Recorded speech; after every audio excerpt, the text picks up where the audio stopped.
Jelang Kongres keempat PDI Perjuangan yang dibuka hari ini di Sanur, Denpasar, peserta dijamu acara Ramah Tamah kemarin. Kegiatan tersebut diisi pementasan seni budaya serta doa bersama agar pelaksanaan Kongres berjalan sukses hingga 12 April nanti. Malam Ramah Tamah yang diisi pagelaran seni budaya dihadiri Megawati Soekarno Putri, Puan Maharani, Cok Ratmadi, serta jajaran DPP, DPD, dan DPC PDI Perjuangan dari seluruh Indonesia. Malam Ramah Tamah diawali penampilan Gus Tejo World Music, dilanjutkan doa bersama yang dipimpin Pinandite dan 88 Pinandite Sanggraha Nusantara.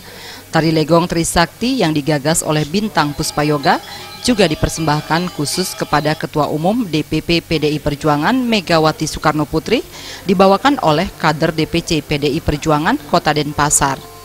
Ketua DPD PDI Perjuangan Provinsi Bali Wayan Koster mengatakan, Malam Ramah Tamah merupakan rangkaian terakhir menyambut Kongres keempat PDI Perjuangan tahun 2015. Sebelumnya, berbagai agenda partai telah dilaksanakan secara nyata di masyarakat, seperti kegiatan sosial, olahraga, dan kesehatan.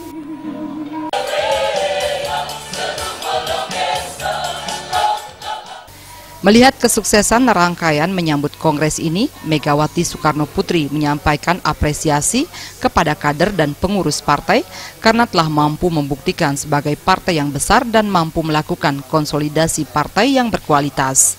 Asas musyawarah dan mufakat yang telah menjadi tradisi dan ideologi bangsa ke depan harus tetap dijaga PDI Perjuangan, sehingga mampu berdaulat di bidang politik, ekonomi, serta berpribadi di bidang budaya. Karena ini merupakan sebuah tonggak dari perjalanan keseluruhan perjuangan kita untuk menentukan nasib bangsa sebagai sebuah alat perjuangan.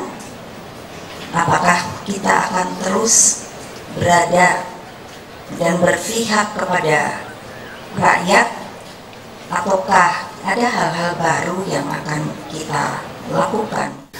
Sebagai pementasan puncak di Malam Ramah Tamah ini, diisi pementasan oratorium Biang Lala Mahardika oleh mahasiswa dan dosen ISI Denpasar.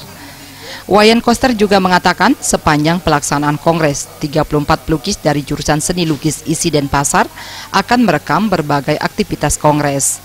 Di akhir Kongres, karya-karya tersebut akan diserahkan kepada Ketua DPD PDI Perjuangan se-Indonesia yang penyerahannya akan dilakukan oleh Megawati.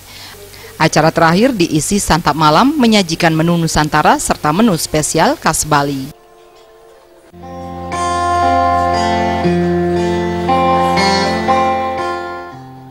Suteja dan Gung Krisna.